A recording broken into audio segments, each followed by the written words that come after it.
Retro Karthik Subraj പടം ഒരു കിടിലം പടം, ഒരു കിണ്ണങ്കാച്ചി പടം, ഒരു ഫൈറ്റ് പടം, ഒരു ഗാങ്സ്റ്റർ പടം എന്നുള്ള കാര്യങ്ങളൊക്കെ നമ്മൾ പ്രതീക്ഷിച്ച് ഒരു കാർത്തിക് സുബ്രാജ് പടം നമുക്കറിയാലോ. പേട്ട പോലത്തെ സിനിമയുടെ ഒരു വേറെ തട്ട്, അതായത് പേട്ടയ്ക്ക് ശേഷം വരുന്ന ഒരു കമേഴ്ഷ്യൽ പടം എന്ന് അദ്ദേഹം തന്നെ പറഞ്ഞിരിക്കുന്ന സമയത്ത് നമുക്ക് അതിൽ കൂടുതൽ എക്സ്പെക്ട് ചെയ്യാനായിട്ടില്ല. കാരണം ജിഗർ തണ്ട ടൂടൊക്കെ എനിക്ക് ഭയങ്കര ഇഷ്ടപ്പെട്ടിരിക്കുന്ന ഒരു സിനിമയാണ്. അപ്പോൾ അങ്ങനെ ഒരു പടം കാണാമെന്ന് വിചാരിച്ചങ്ങ് പോയി. തിയേറ്ററിൽ എത്തിയ സമയത്ത് തുടക്കത്തിൽ തന്നെ ഈ പടം തന്നേക്കുന്ന ഒരു പവർ ഉണ്ട്. തുടക്കത്തിൽ തന്നെ ഒരു ആനിമേഷൻ പരിപാടിയൊക്കെ വെച്ചിട്ട് സൂര്യൻ ഇങ്ങനെ കൊണ്ടുവരുന്ന ഒരു പരിപാടി ഉണ്ട്. സ്വിച്ച് ചെയ്ത് ഇങ്ങനെ അടിക്കുന്ന ഒരു പരിപാടി, ഒരു കിട്ടില്ല ഫൈറ്റ് സീക്വൻസ് ആട്ടോ. ഈ പടത്തിന്റെ ഏറ്റവും വലിയ പോസിറ്റീവ് എന്താണെന്ന് വെച്ച് കഴിഞ്ഞാൽ ഇതിനകത്ത് സെറ്റ് ചെയ്ത് വെച്ചിരിക്കുന്ന ഫൈറ്റ്സുകളാണ്. ഒരു കിണ്ണക്കാച്ച് ഫൈറ്റ്സുകൾ സെറ്റ് ചെയ്തേക്കുന്ന ഒരു പടമാണ് ശരിക്കും റെട്രോ എന്ന് പറയുന്നത്.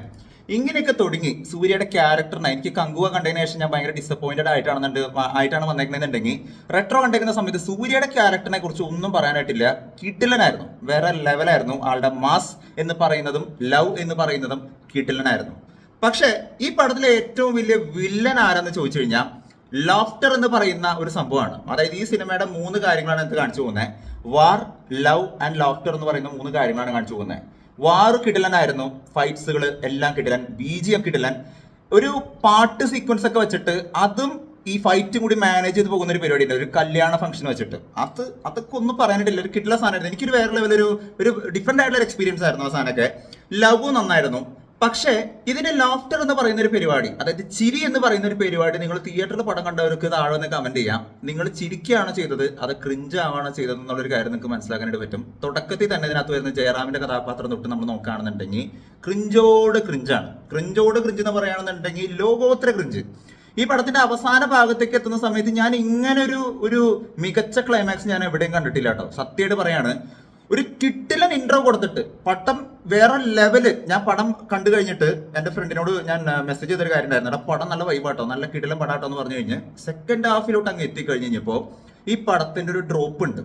ഇങ്ങനെ പോയിക്കൊണ്ടിരുന്ന ഒരു ഗ്രാഫിനെ നേരെ ഇങ്ങനെ തട്ടിയിടുന്ന തരത്തിൽ ഇതിനകത്തുള്ള ലാഫ്റ്റർ എന്ന് പറയുന്ന പരിപാടി, ചിരി എന്ന് പറയുന്ന പരിപാടി ക്രിഞ്ചാക്കി മാറ്റിക്കൊണ്ട് ഇങ്ങനെ ഒരു മാസും അല്ല, അന്ന മസാലും അല്ല, അന്ന ഒരു ക്രിഞ്ചേഷ് ആയിട്ടുള്ള ഒരു എൻഡിങ് കൊടുത്തേക്കുന്ന ഒരു സിനിമയായിട്ട് മാറി.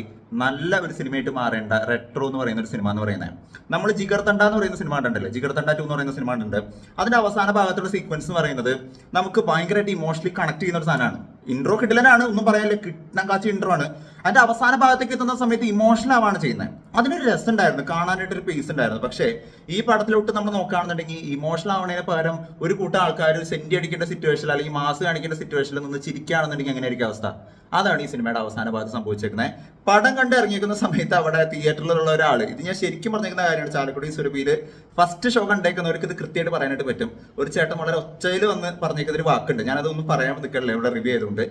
നല്ലൊരു സിനിമയായിട്ട് മാറേണ്ട, അതായത് സനയുടെ മ്യൂസിക്കിനെ കുറിച്ച് നമ്മൾ എടുത്തു പറയണം. പുള്ളി ചെയ്ത് വെച്ചിരിക്കുന്ന മ്യൂസിക്കൽ ട്രീറ്റ്മെന്റ്, ഫൈറ്റ് സീക്വൻസുകൾ, സൂര്യ എന്ന് പറയുന്ന ഒരു പോസിറ്റീവ് ഫാക്ടർ, സൂര്യയുടെ ഒരു കംബാക്ക് നമുക്ക് തീർച്ചയായിട്ടും പറയാൻ പറ്റും. അത്ര രസമായിട്ടുള്ള ഒരു ക്യാരക്ടറാണ് ഈ സിനിമയിൽ കൊടുത്തു വെച്ചേക്കുന്നത്.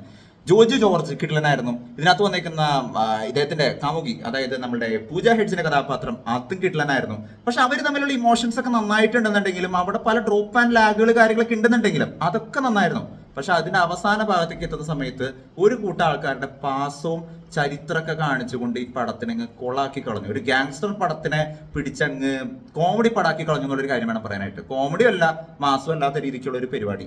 അപ്പനും മോനായിട്ടുള്ള റൈവലാണ് ഈ സിനിമ എന്നുള്ളൊരു കാര്യം നമ്മൾ മുൻപേ തന്നെ ഡീകോഡ് ചെയ്യുന്ന സമയത്ത് പറഞ്ഞായിരുന്നു. അതങ്ങനെ തന്നെയാണ് സിനിമയിൽ വന്നേക്കുന്നത്. പിന്നെ ഇതൊരു ഡ്രാമയായിട്ടാണ് പോകുന്നത്. ഈ കഥ ഇങ്ങനെ മുന്നോട്ടേക്ക് പോകുന്ന സമയത്ത് ഇതിനകത്തൊരു ഡ്രാമ കളിയാണ്, അപ്പനും മോനും തമ്മിലുള്ള ഒരു ഡ്രാമ.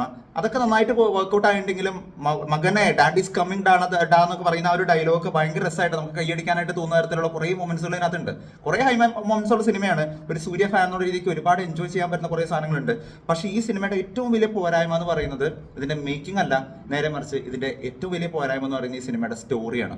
അവസാന ഭാഗത്ത് ആരാണ് ഈ സ്റ്റോറി എഴുതി പിടിപ്പിച്ചതെന്നോ ഇത് മേക്ക് ചെയ്തെന്നുള്ളൊരു കാര്യം എനിക്ക് പിടിയിട്ടില്ല. കാരണം കാർത്തിക് സുബ്രാജ് തന്നെ ചെയ്ത പടമാണെന്നുള്ളൊരു കാര്യം എനിക്ക് തോന്നിപ്പോയി. അങ്ങനത്തെ ഒരു വൃത്തികെട്ട ട്രീറ്റ്മെന്റ് ആയിരുന്നു ഈ സിനിമ. പൊതുവെ കാർത്തിക് സുബ്രാജിന്റെ എല്ലാ പടങ്ങളും നമ്മൾ നോക്കുകയാണെന്നുണ്ടെങ്കിൽ പുള്ളിയുടെ ക്ലൈമാക്സിനകത്ത് പുള്ളി കൊടുക്കുന്ന ഒരു ഹൈ ഉണ്ട്, ഒരു ഹൈ മൊമെന്റ് ഉണ്ട്. അത് കാണാൻ തന്നെ ഭയങ്കര രസമാണ്. പക്ഷെ അത് ഞാൻ ശരിക്കും സിനിമയിൽ മിസ് ചെയ്തു. ആഫ്റ്റർ പേട്ടയ്ക്ക് ശേഷം വരുന്ന ഒരു കൊമേഴ്ഷ്യൽ പടം എന്നൊക്കെ പറയുന്ന സമയത്തും ഈ പടം ഒരു ക്രിഞ്ചായിട്ട് മാറി, ആരോ എന്തോ ചെയ്തു വെച്ച പോലെ ഒരു പടമായിട്ട് മാറി എന്നുള്ളൊരു കാര്യം എനിക്ക് തോന്നിയത്. നല്ല പടം ആവേണ്ടായിരുന്നു. ഒരുപാട് നല്ല മൊമെന്റ്സുള്ള സിനിമയാണ്, കൈയടിക്കാനായിട്ടുള്ള ഒരുപാട് മൊമെന്റ്സുള്ള സിനിമയാണ്. വളരെ നല്ലൊരു ഫസ്റ്റ് ഹാഫാണ്. സെക്കൻഡ് ഹാഫിലോട്ട് എത്തുന്ന സമയത്ത് പടത്തിന്റെ പേസ് പോകുന്നുണ്ട്, ലാഗ് വരുന്നുണ്ട്, സ്റ്റോറി ഇവൻ അതിനകത്ത് ഫൈറ്റും BG ഒക്കെ വെച്ച് നമ്മളിങ്ങനെ നിങ്ങൾ രോമാഞ്ചം കൊള്ളൂ എന്ന് പറഞ്ഞ് നമ്മളിങ്ങനെ ഇങ്ങനെ പറയണ്ടെങ്കിലും നമുക്ക് രോമാഞ്ചം കൊള്ളാനായിട്ട് പറ്റണില്ല. അങ്ങനത്തെ കൈൻഡ് ഓഫ് ഒരു ട്രീറ്റ്മെന്റ്, കുറച്ച് ആർട്ടിഫിഷ്യൽ ആയിട്ടുള്ള എലമെന്റ്സുകൾ ആൻഡ് ക്രിഞ്ചേഷ് ആയിട്ടുള്ള ക്ലൈമാക്സ്, അതാണ് ഈ സിനിമയുടെ ഏറ്റവും വലിയ പോരായ്മയായിട്ട് വന്നത്. അതർവൈസ് ഈ സിനിമ എന്ന് പറയുന്ന ഒരു കിടിലൻ സിനിമയായിട്ട് മാറേണ്ട തന്നെയായിരുന്നു. അത്ര നല്ല രീതിയിലുള്ള ഒരു ഇൻട്രൊഡക്ഷൻ തുടക്കമായിരുന്നു ഈ സിനിമയ്ക്ക് ഉണ്ടായിരുന്നത്. അത് കാണുമ്പോൾ നിങ്ങൾക്ക് മനസ്സിലാവും, നല്ല രസമായിരുന്നു കേട്ടോ കാണാനായിട്ട്. ബാക്കി നിങ്ങളുടെ അഭിപ്രായമാണ്, നിങ്ങൾക്ക് സിനിമ കണ്ടു നോക്കാം. എനിക്ക് ഭയങ്കര ആഗ്രഹമായിരുന്നു ഈ സിനിമയ്ക്ക് അതിന്റെ പോസിറ്റീവ് പറയണമെന്നുള്ളത്. ഞാൻ ഒരുപാട് എക്സ്പെക്ട് ചെയ്തായിരുന്നു. പക്ഷേ ഒരു കാർത്തിക് സുബരാജ് ഫാൻ എന്നുള്ള രീതിക്ക് ഞാൻ ഈ സിനിമ ഫസ്റ്റ് തന്നെ കാണാൻ പോയി കഴിഞ്ഞിട്ട് എനിക്ക് അത്ര സാറ്റിസ്ഫൈഡ് ആയില്ല. അതാണ് എനിക്ക് തോന്നിയത്. പക്ഷേ നിങ്ങൾക്ക് കണ്ടു നോക്കാം, നിങ്ങളുടെ അഭിപ്രായങ്ങൾ നിങ്ങൾക്ക് താഴെ ഒന്ന് കമന്റ് ചെയ്യാം. ഫസ്റ്റ് ഹാഫ് നല്ല അഭിപ്രായമായിരിക്കും പൊതുവെ വരാം, നല്ല അഭിപ്രായമായിരിക്കും, കാരണം നല്ല സെറ്റിംഗ് ആണ് പടത്തിന്റെ. സെക്കൻഡ് ഹാഫിലോട്ട് എത്തിക്കുന്ന സമയത്ത് പടം കഴിഞ്ഞു പോയിട്ടുണ്ട് എന്നാണ് എനിക്ക് തോന്നിയത്. നിങ്ങളുടെ അഭിപ്രായം നിങ്ങൾ താഴെ ഒന്ന് കമന്റ് ചെയ്യാം. മറ്റൊരു വീഡിയോ ആയിട്ട് വീണ്ടും വരുന്നവരെ ഇറ്റ്സ് ബീൻ നാൾസ് ബെസ്റ്റ് സൈനിങ് ഔട്ട്.